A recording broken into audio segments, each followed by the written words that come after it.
Assalamualaikum warahmatullahi wabarakatuh. Bismillahirrahmanirrahim. Alhamdulillahirabbil alamin wassalatu wassalamu ala asyrofil mursalin sayyidina Maulana Muhammadin wa ala alihi wa sahbihi ajmain amma ba'du.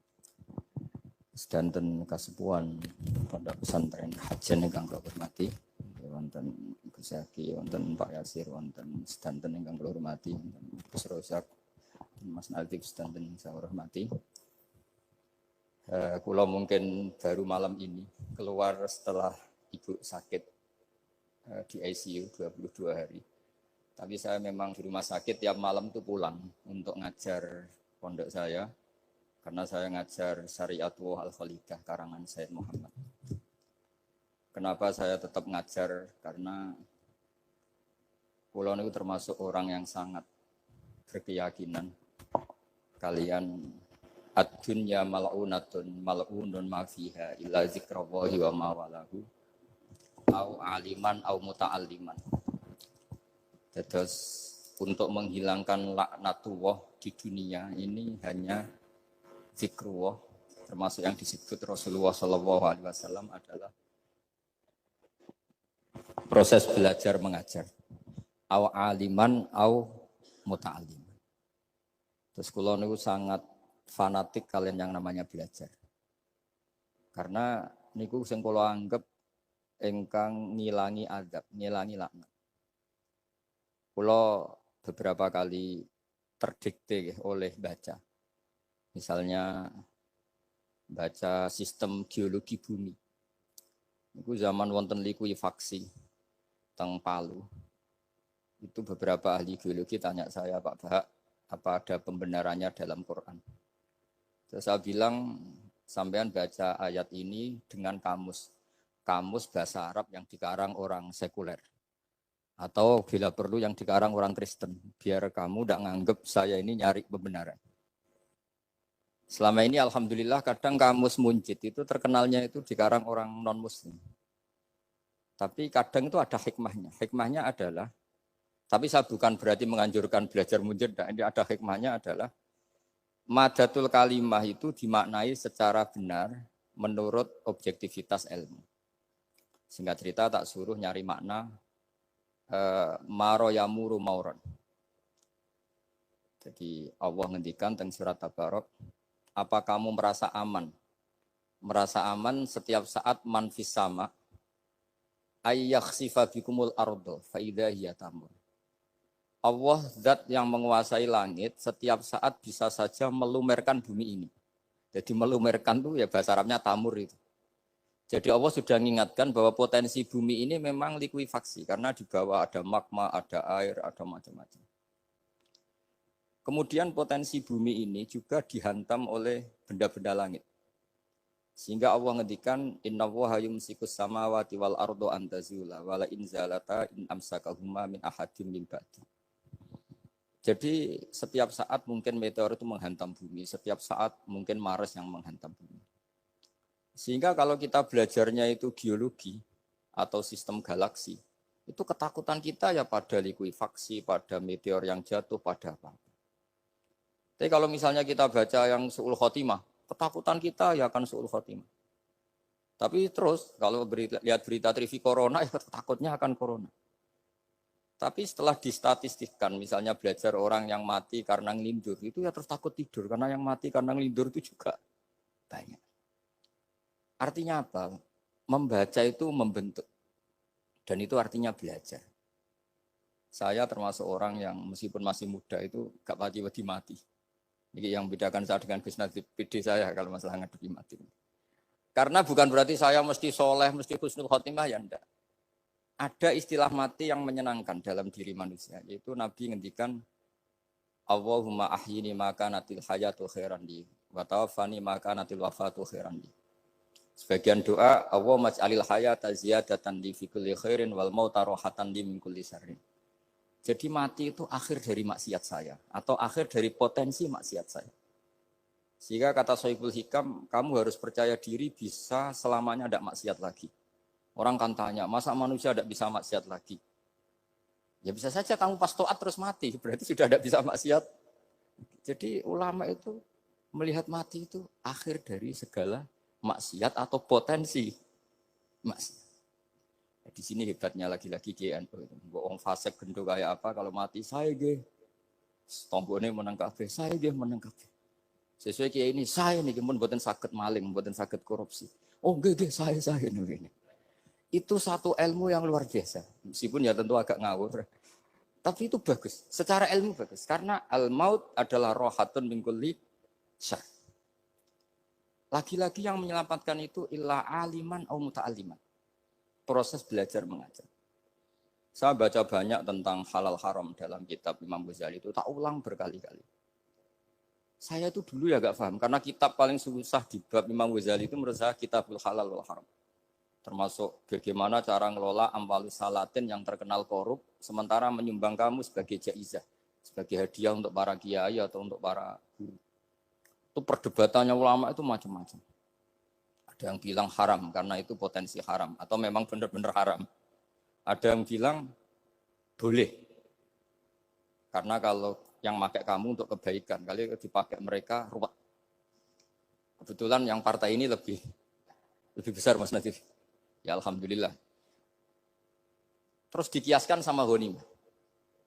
Lagi-lagi karena baca, saya itu pernah ditanya seorang dosen di Jogja. Gus, saya ini muslim mulai kecil dan saya peneliti, saya pernah sekolah di mana-mana. Yang ganjil dari saya tentang Islam itu satu, yaitu ghanimah. Kok kayak Islam tuh rampok gitu ya, perang sudah, orang kafir tuh kalah, hartanya diambil, gini-gini. Ya ghanimah. Terus saya memberi analogi, kalau ada garong ke kamu, bawa senpi, bawa pedang, terus kamu mengalahkan garong itu, alat-alat itu kamu kembalikan apa kamu sita? Ya saya sita, nanti dipakai garong lagi. Ya kira-kira seperti itu. Kalau dikembalikan ke orang kafir berarti menjadi kekuatan kekafiran lagi. Dan itu harbi. Dia baru nerima. Lagi-lagi ini barokahnya baca. Makanya saya diminta sama sini, ya saya tentu faktor hormat. Karena bapak saya memang dulu ngaji sama Badullah. Mbah saya itu terkenal wali, yang bapaknya bapak. Itu kalau kesini nyifati Badullah satu. Nur isido mondok gini itu enggak apa-apa. Pondok elek lah, kiaimu wali. Zaman itu bapak itu di kamar kursi ya masih ada kakinya. Saya dulu sering dijak ke sini sama bapak. Jadi mbah saya itu terkenal wali dulu. Jadi mbah saya itu tirakat terus sampai kapundhut itu poso terus. Kebetulan cucunya agak niru. Saya tidak niru itu karena itu Gus Zaki. Memang disuruh tidak niru. Kata mbah saya, kira usah tirakat, wis tak tirakati aku. Gitu. Jadi saya, Mbah Mun juga gitu. Kowe haram tirakat, wis tak tirakati aku. Saya senang sekali. Tapi tua-tua kok mikir putu. Nah, terus nirakati putuku sopo. Jadi mulai jadi kiai betul Mas Nadif, saya ini sudah mulai mikir putu. Karena saya ini termasuk orang yang kecelok alim yang enggak banyak orang menghormati karena sudah diramal sama mbah-mbah. Di dulu mbah saya Mbah Nur Sam itu kakak saya itu SMP SMA, kakak saya yang kedua juga SMP SMA. Mbah saya itu Mbah Nur Sam itu yang nganterkan bapak ketika mondok sini itu, yang ikrar karo Badullah wali Mbah Nur Sam, ahli tirakat, ahli puasa. Itu bilang, Nur, anak sing iki aja pondok, aja sekolahno. Sumben sing ngalim ku anak sing iki. Ketika saya hampir tamat SD sama mbah saya Tuban, mbah saya Narukan juga di Sabdo begitu. Singkat cerita saya mondok sarang. Mondok sarang pertama langsung dikenal Mbah Mun, wong anak kiai jadi langsung dikenal. Didoni macam-macam terus jadi wong alim juga ada yang ngelem. Biasa aja untuk dongane sepuh. Ya sebenarnya saya agak kecewa, ya, saya inginnya kan dianggap prestasi gitu, ternyata dianggap doanya orang-orang sepuh. Ya, makanya kulo niki mriki ya rodok ya syukurlah sama Bang Mutamakin sama semuanya karena tadi kenapa saya harus cerita ini? Quran sendiri mengakui bahwa orang soleh itu diantara aturannya adalah dzurriyyatam ba'duha min ba'd. Meskipun Allah bisa bikin orang soleh dari mana saja, tapi yang legitimit itu memang dzurriyyatam ba'duha min ba'd. Dan kata dzurriyyah itu tasmalu auladal inas, kata Ibnu Hajar al-Asqalani, memasukkan turunan yang dari ibu. Meskipun tentu secara wali nikah atau secara disiplin nasab dari ibu itu tidak ngefek. Tapi dari segi fa'innal irqadassas, bahwa sistem tubuh kita itu tetap ada gen dari seorang apa? Ibu.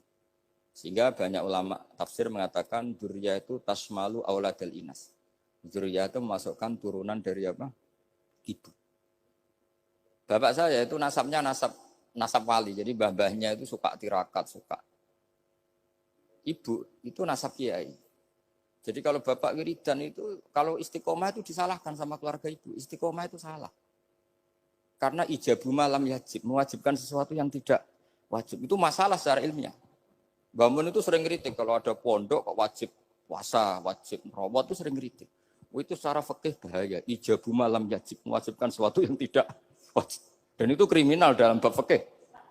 Betul itu, sama cari di Sulam Taufik, babnya itu ngeri. Ijabu malam yajib itu tidak dihitung minal kabair. Dicari sendiri itu di bab Sulam Taufik, tidak perlu saya sebut. Itu parah betul malah cara menfonis Abdullah bin Husain bin Thohir di Sulam Taufik. Ijabu malam yajib. Tapi pondok-pondok yang tirakat tidak kurang dalih. Niki boten majibaken, ngelatih.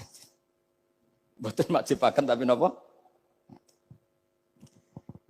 Nah, silsilah dari keluarga ibu itu suka ilmu. Sehingga Abdullah bin Mas'ud itu tiap hari itu mensweeping orang yang sering duha. Kalau ada orang duha istiqomah itu disweeping. Awas, harus seminggu sekali, nggak boleh tiap hari. Masa sholat fardu kamu saingi sholat duha? Nggak boleh, fardu tersaingi.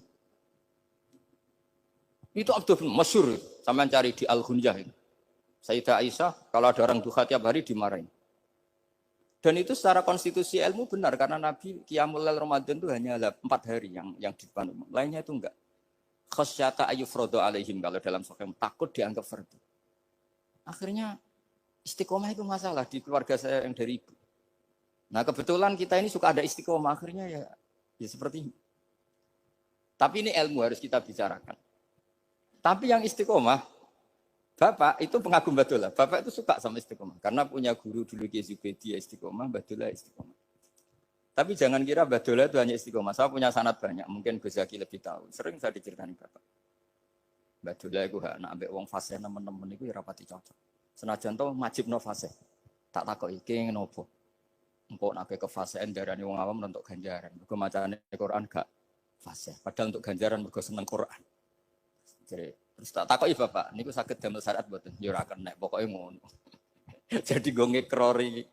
Artinya beliau ndak ingin lah gara-gara kita terlalu pakem tajwid kemudian menganggap siapa saja baca Quran salah kemudian tidak dapat pahala. Bisa saja hamalahum ala ayaqraul Qur'ana apa mahabbatuhum wa iskuhum wa kada wa kada. Jadi akhirnya saya jadi tahu. Oke, secara makhraj salah, tapi iseknya benar, mahabbahnya benar, brontonya benar. Jadi sebetulnya Badullah itu punya sekian makalah tentang ilmu. Hikam juga gitu. Nur nak cah santri ngaji ihya itu jauh oleh. Saya nak ngaji hikam mojo. Maksudnya beliau entah kalau setelah itu Badullah itu melarang siapa saja santri ngaji hikam itu dilarangnya ada kelas tertentu untuk boleh ngaji hikam. Nah kenapa saya cerita ini? Karena saya masih ingat betul di antara wasiatnya Mbah Mun itu. Pirroh sebab apa Fatihah kok ihdinas siratal mustaqim bukan siratoka tapi siratal ladzina an'amta alaihim. Dawe Mbah Mun fa inna Allaha ta'ala la ya'kul wa la yashrab wa la yanqih wa la kadza wa kadza. Allah itu enggak makan, enggak minum, enggak tidur. Sehingga kita enggak bisa niru Allah. Tapi yang makan tidur itu manusia. Sehingga kalau ingin dekat Allah ya niru siratal ladzina bukan siratoka. Kita cara tidur niru Kanjeng Nabi, niru ulama, cara makan, cara minum, niru Allah tidak bisa. Makanya bukan ihdinas siratal mustaqim siratoka tapi siratal ladzina an'amta. Maka dalam beragama itu butuh master, butuh panutan. Ya tentu Mbah Mun oleh ngendikan pakai luwet orang-orang kuno. Cara Mbah Mun pakai cantolan. Maka saya punya makalah banyak dari Bapak, dari Mbah Mun, dari Mbah Zubair, dari sampai saya itu hafal sanad sampai Rasulullah Shallallahu Alaihi Wasallam. Karena yang bisa mengawal ilmu itu sanad. Termasuk saya di sini bawa kitab Ar-Risalah Al-Qusairiyah. Nanti saya baca beberapa panutan kita. Di sini ada Abdul Qasim Al-Junaidi, ada Abu Yazid Al-Bustami, ada banyak ulama yang ditulis Ar-Risalah Al-Qusairiyah. Dan itu yang membentuk Imam Ghazali, kitab Ar-Risalah Al-Qusairiyah. Tapi sekarang kita ini tidak belajar lagi tentang tasawuf. Tasawuf itu Abdul Qasim Al-Junaidi jadi wali itu bukan wiridannya terlalu banyak. Enggak. Beliau pernah bikin satu kalimat yang menjadikan Allah itu ridho. Kalimatnya begini, kalau malam beliau wiridan gini, ya Allah, kenapa engkau ngasih rezeki saya? Padahal engkau tidak butuh saya. Kalimatnya sederhana. Kalau seorang majikan ngasih servis sama karyawannya, memang butuh pekerjaannya. Orang tua ke anak butuh kasih sayangnya. Tapi engkau ini zat yang tidak butuh saya, tidak butuh kita. Ngapain ngasih? Jadi punya sisi betapa Allah itu luar biasa. Wong enggak butuh kok. Ngasih itu kan luar biasa. Jadi karena mensifati seperti itu Allah itu ridho. Itu luar biasa. Normalnya orang memberi itu kan, apalagi orang memberi kiai itu kacau sekali. 1.000 jaluk swarga. Salam template 1 juta wae jaluk apa? Swarga itu parah lagi. Nanti kalau enggak masuk surga, tunda-tunda. Itu ngeri lagi itu. 1 juta minta apa? Surga.